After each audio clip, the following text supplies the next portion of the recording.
Hello दोस्तों, पिछले lecture में हम लोगों ने चिन्ह परिपाटी और फोकस दूरी तथा वक्रता त्रिज्या के बीच में संबंध को पढ़ा था।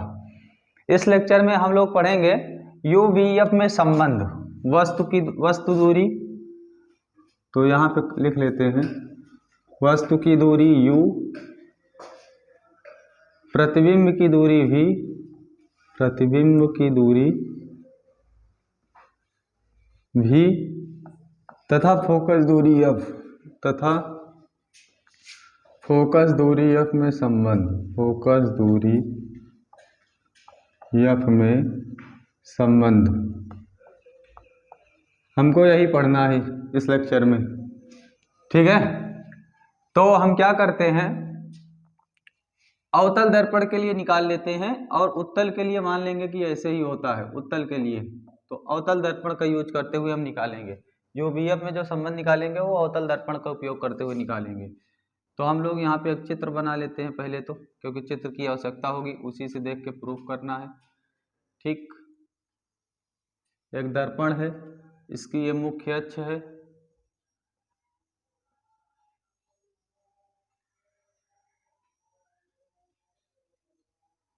ठीक। ये मान लो फोकस दूरी f है, ये वक्रता केंद्र C है। मान लो यहाँ पे एक वस्तु रखी हुई है, प्रतिबिंब बनाने में जो हम लोग पढ़े थे उसी का यूज कर रहे हैं। यहाँ पे एक वस्तु रखी है, एक प्रकाश किरण समांतर लेके आएंगे, समांतर लेके आएंगे तो कहाँ से जाएगी, फोकस से होके जाएगी। दूसरी प्रकाश किरण लेके आते हैं सी से लेके आते हैं तो कहाँ से होके जाएगी, सी से सीधे निकल जाएगी। सी से आती है तो सी से सीधे निकल जाएगी। दोनों प्रकाश किरणें जहाँ काटेंगी वहाँ पे क्या बन जाएगा, प्रतिबिंब बन जाएगा। तो यहाँ पे प्रतिबिंब बन गया। मान लो वस्तु ओ डैश है तो प्रतिबिंब क्या बनेगा, आई डैश बनेगा प्रतिबिंब, ठीक है। ये दर्पण का ध्रुव P है। दर्पण को थोड़ा पेंट कर लो, नहीं तो ये लगेगा नहीं दर्पण है, ठीक है। जहाँ पे ये प्रकाश किरण मिली हुई है, मान लो ये बिंदु A है, ठीक है। और यहाँ से डॉट डॉट करते हुए एक लंब डाल दो यहाँ पे यम। यहाँ पे क्या करते हैं, एक लंब डाल दिए यम, ठीक। इतना किए। देखो यहाँ से फोकस तक की दूरी, यहाँ से फोकस तक की दूरी क्या होगी, फोकस दूरी f होगी, लिख देते हैं यहाँ पे।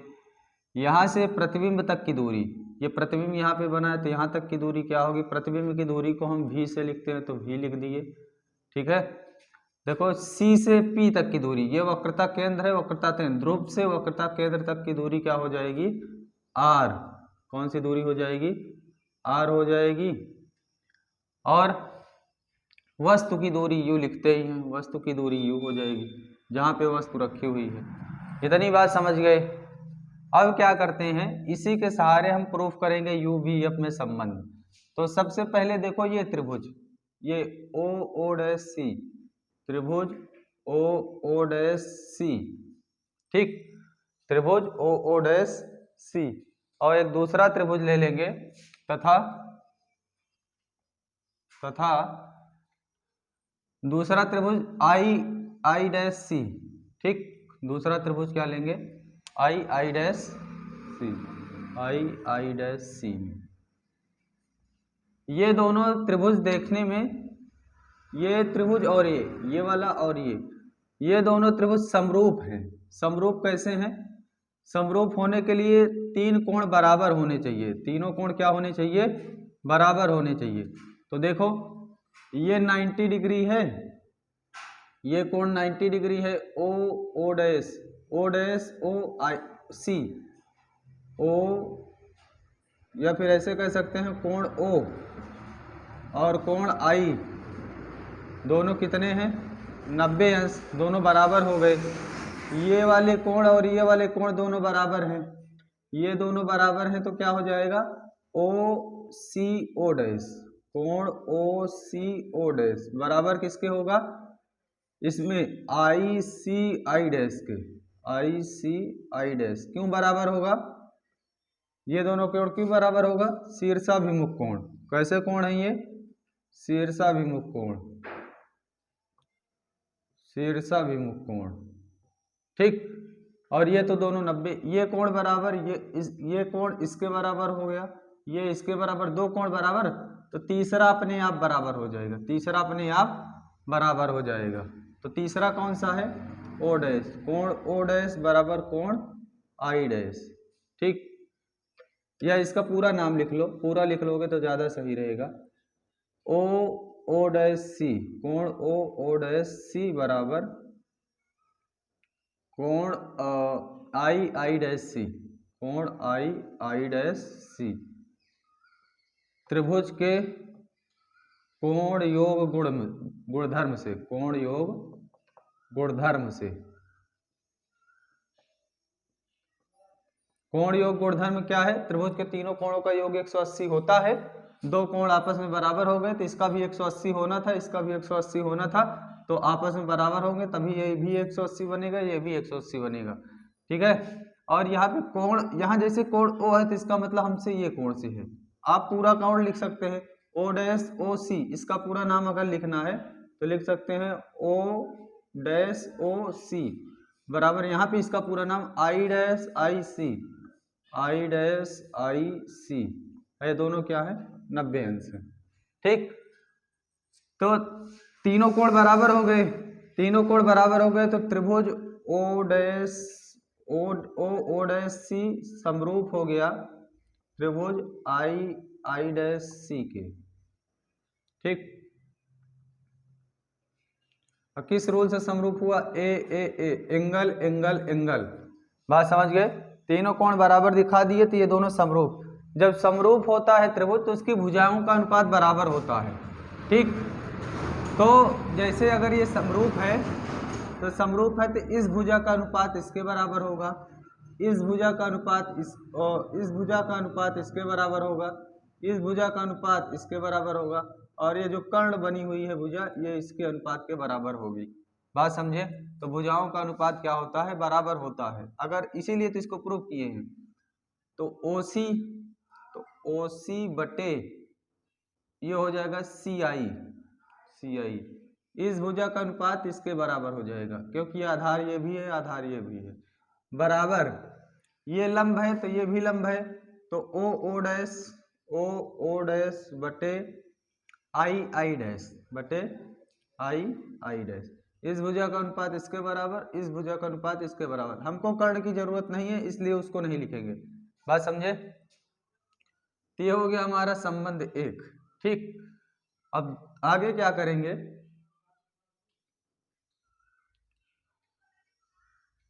आगे क्या करेंगे, जैसे ये त्रिभुज इसको समरूप दिखाए इसी तरह से इसको और इसको समरूप दिखाना है। इसको कैसे समरूप दिखाओगे, त्रिभुज ए एम एफ तथा त्रिभुज ए एम एफ तथा आई डैश एफ तथा आई डैश एफ में ये दोनों त्रिभुज देखो समरूप कैसे दिखाएंगे।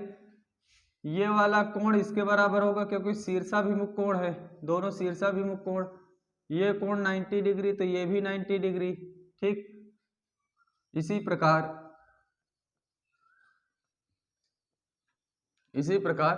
ये शीर्षाभिमुख हो गया, ये 90 तो ये 90, तीसरा अपने आप बराबर होगा जैसे इसमें किए थे। तो तीनों कोण इसके बराबर हो गए, तीनों कोण बराबर हो गए तो भुजाओं का अनुपात क्या होगा, बराबर होगा। तो त्रिभुज ए, तीनों कोण बराबर हैं, तीनों कोण क्या है, तीनों कोण बराबर है, जैसे उसमें बराबर किए थे सेम टू सेम ऐसे इसमें बराबर हो गया, बराबर है। तो त्रिभुज ए एम एफ समरूप हो गया। ठीक, समरूप किसके हो गया, त्रिभुज आई डैश एफ के, त्रिभुज आई डैश एफ के। जब समरूप हो गया तो इसमें भी भुजाओं का अनुपात बराबर होगा, भुजाओं का अनुपात बराबर होगा तो वही दिखा देते हैं। इसमें भुजाओं का अनुपात, इसमें लंब कौन है, ए एम, लंब कौन है, ए एम, तो ए एम बटे इसमें लंब कौन है, आई डैश बराबर आधार इसमें कौन है, एफ एम, और इसमें आधार कौन है, एफ आई, आधार कौन है, एफ आई। ठीक, ये हो गया संबंध दो। अब इसमें एक चीज हम देखते हैं, इसको अभी संबंधों नहीं लिखेंगे। देखो AM जो है, जो AM है, ये AM यहाँ से यहाँ तक की दूरी, देखो, और जो ये दूरी है O डैश, दोनों आपस में क्या है, बराबर है। ये देखो ये भी उतना बड़ा है, ये भी उतना बड़ा है, तो AM बराबर O डैश, चित्र से दोनों क्या दिख रहे हैं, बराबर। ठीक है। FM जो है, FM जो है, ये FM, इसको लगभग हम मान सकते हैं FP के, FP जब दर्पण का द्वारक छोटा हो, जब दर्पण का द्वारक छोटा हो, जब दर्पण का द्वारक क्या हो, छोटा हो। जब दर्पण का द्वारक छोटा होगा तो ये प्रकाश किरण पास से आएगी, जैसे ही ये प्रकाश किरण पास से आएगी तो ये FM लगभग FP के बराबर हो जाएगा, FM लगभग बराबर क्या हो जाएगा, FP के। ठीक, तो यहाँ से हम चेंज कर लेते हैं, इसको AM की जगह लिख दें O डैश। ठीक, AM की जगह क्या लिख दें, O डैश, और बटे I डैश बराबर FM की जगह क्या लिख दें, FP बटे FI। अब इसको संबंध 2 बना लें। ठीक, देखो संबंध 1 और 2 मिलाओ, संबंध 1 और 2 से, संबंध 1 और 2 से, संबंध 1 और 2 से, संबंध 1 और 2 से हमको क्या देखने को मिला, O डैश बटे I डैश इसमें भी है, O डैश बटे I डैश इसमें भी है। इसका मतलब ये वाला पार्ट इस वाले पार्ट के क्या होगा, बराबर होगा। तो ये हो जाएगा OC बटे CI बराबर FP बटे FI, क्योंकि ये तो इसमें भी है, ये इसमें भी है, बराबर हो गया। ठीक, अब हमको देखना है OC है कहाँ पे, OC है ये दूरी, तो OC को हम क्या लिख सकते हैं, OC हमको कब मिलेगा, जब OP, जब O से P तक की दूरी में PC या CP घटा दें, ये वाली दूरी घटा दें किसमें, यहाँ से यहाँ तक की दूरी में, तो OP में घटा दें, अगर क्या घटा दें, CP घटा देंगे तब मिल जाएगा।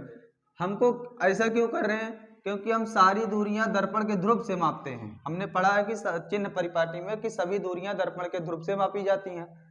तो ये OC तो यहाँ से नहीं है, तो इसको P से नापो, P से नापेंगे तो क्या हो जाएगा OP, और यहाँ से PC घटा दें, PC हटा देंगे तो ये इतना बच जाएगा।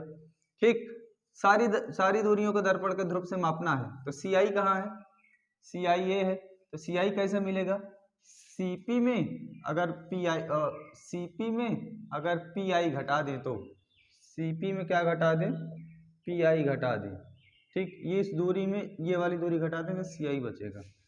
FP कहाँ है, FP तो है ही, इसमें ध्रुव से तो मापे ही हैं, इसको ऐसे ही लिख लेते हैं। FP जो ध्रुव से नहीं मापा गया उसको लिखो। FI कैसे लिखोगे, FI में क्या करें, P से I PI हो जाएगा, PI, अब माइनस क्या कर दें, P से F तक की दूरी, P से F तक की दूरी, तो PI में PF घटा देंगे तो FI आ जाएगा। ठीक, सारी दूरियां दर्पण के ध्रुव से माप ली गई हैं। अब क्या करना है, बस इनका मान रखना है।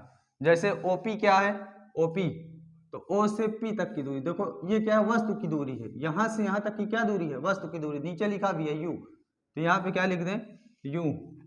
लेकिन एक बात, हम क्या कर रहे हैं, बाएं ओर माप रहे हैं, बाएं ओर माप रहे हैं चिन्ह परिपाटी के हिसाब से, तो बाएं ओर की दूरी माइनस में रखी जाएगी। बात समझे, बाईं ओर की दूरी कैसे रखी जाएगी, माइनस में, बाईं ओर की दूरी माइनस में, दाईं ओर की दूरी धनात्मक होगी, और ऊपर वाली दूरी धनात्मक, नीचे वाली दूरी ऋणात्मक। ठीक, CP रखो, CP कहाँ है, CP, C से P तक की दूरी, वक्रता केंद्र तक की दूरी क्या होती है, R, इसको वक्रता त्रिज्या होती है, इसको R से, लेकिन माइनस लगाएंगे क्योंकि बाईं ओर की दूरी है। CP कहाँ पे है, CP ये भी वही है R, ये नीचे लिखा हुआ है R, तो ये माइनस R हो जाएगा, माइनस लेंगे बाईं ओर के लिए। ठीक, और क्या बचा अपने पास, PI क्या है, प्रतिबिंब की दूरी, P से I तक की दूरी कहाँ है, I पे क्या बना, प्रतिबिंब, तो प्रतिबिंब की दूरी किससे लिखते हैं, V से, तो यहाँ पे हो जाएगा V माइनस भी, ठीक, बराबर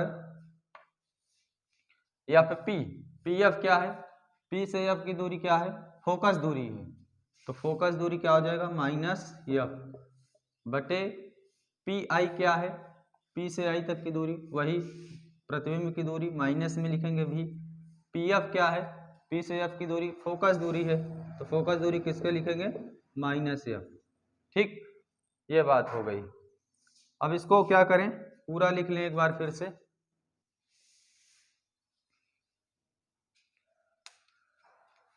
तो ये हो जाएगा minus u minus plus r. अच्छा ये माइनस माइनस क्या होगा प्लस और आर, लेकिन हम पढ़े कि आर जो होता है वो 2f के बराबर होता है, फोकस दूरी का दुगना क्या होता है, वक्रता केंद्र होता है, वक्रता त्रिज्या होती है, तो आर की जगह पे क्या लिख दें हम 2f, फोकस दूरी का दुगना, ठीक, माइनस आर, तो यहाँ भी क्या कर दें माइनस 2f कर दें, क्योंकि फोकस दूरी का दोगुना होता है, माइनस माइनस क्या होता है प्लस v, तो यहाँ पे v रख दें, फोकस इसलिए रख रहे हैं क्योंकि हमको संबंध किस में निकालना है, u v और f में निकालना, r की जरूरत है नहीं तो r हटा दे रहे हैं, ठीक है, बराबर ये हो जाएगा माइनस एफ बटे minus v minus minus plus F, ये हो गया इतना। अब इसका क्या करते हैं तिरछा गुणा कर लेंगे, तिरछा गुणा करेंगे u का v से करेंगे, तो u का v से करेंगे, पहले इसको एक बार लीनियर लिख लेते हैं, तो माइनस यू प्लस 2f, इसका गुणा इससे हो जाएगा तो ये हो जाएगा माइनस v प्लस एफ, और इसका गुणा इससे करेंगे तो माइनस 2f प्लस v और यहाँ ब्रैकेट में माइनस एफ, इसका इससे गुणा कर दिया, इसका इससे, अब इसका गुणा अंदर करो तो माइनस माइनस प्लस यू भी का गुणा यू भी प्लस माइनस यू और प्लस ये है तो ये होगा गुणा plus minus minus U F, ठीक, प्लस माइनस माइनस 2f का v से तो 2f v plus plus plus 2f को गुणा f से तो 2f स्क्वायर, ठीक, इधर का गुणा कर लेते हैं, माइनस माइनस माइनस प्लस हो जाएगा 2f स्क्वायर, अब प्लस माइनस माइनस एफ का गुणा v से होगा तो एफ भी, 2f स्क्वायर से 2f स्क्वायर कट जाएगा, ठीक है, और यहाँ पे क्या बचा u भी इसको रख लो इधर, u भी बराबर, इसको इधर लेके आओ, इसको इधर लाओ तो माइनस यू एफ इधर आएगा तो क्या हो जाएगा प्लस यू एफ हो जाएगा, अब माइनस एफ 2f भी इधर आएगा तो क्या हो जाएगा प्लस 2f भी हो जाएगा, माइनस है तो इधर आएगा बराबर के इधर तो प्लस हो जाएगा, और इधर माइनस एफ भी तो है ही, माइनस एफ भी, तो यू भी बराबर यू एफ प्लस 2f भी में एफ भी घटा तो कितना बचा, एफ भी अकेले बचा। अब इसको क्या करो यू भी एफ से भाग दे दो, यू भी एफ से क्या करें भाग, ठीक, यू भी एफ से क्या करेंगे भाग दे देंगे, भाग देंगे तो क्या हो जाएगा यू भी अपान यू भी एफ बराबर यू एफ अपान यू भी एफ प्लस एफ भी अपान यू भी एफ, देखो यू भी से यू भी कट जाएगा, बचेगा क्या नीचे एफ, तो 1/f, यहाँ u से u कटेगा f से f कटेगा तो बचेगा क्या v 1/v, प्लस यहाँ v से v कटा f से f कटा u बचा 1/u, तो यही हमारा संबंध है, u v f में क्या है यही अभीष्ट संबंध है, यही अभीष्ट संबंध 1/f बराबर 1/v प्लस 1/u, यही प्राप्त करना था हमको, ठीक है। इसका उपयोग हम क्या करेंगे सवाल लगाने में करेंगे, ये पूरा तरीका है इसको प्रूव करने का, छोटा से छोटा तरीका कोशिश किए हैं बताने का, ज़्यादा विस्तार नहीं किए हैं, ठीक है। तो इसको आप नोट करिए, पढ़िए, फिर आगे का टॉपिक नेक्स्ट लेक्चर में देखा जाएगा।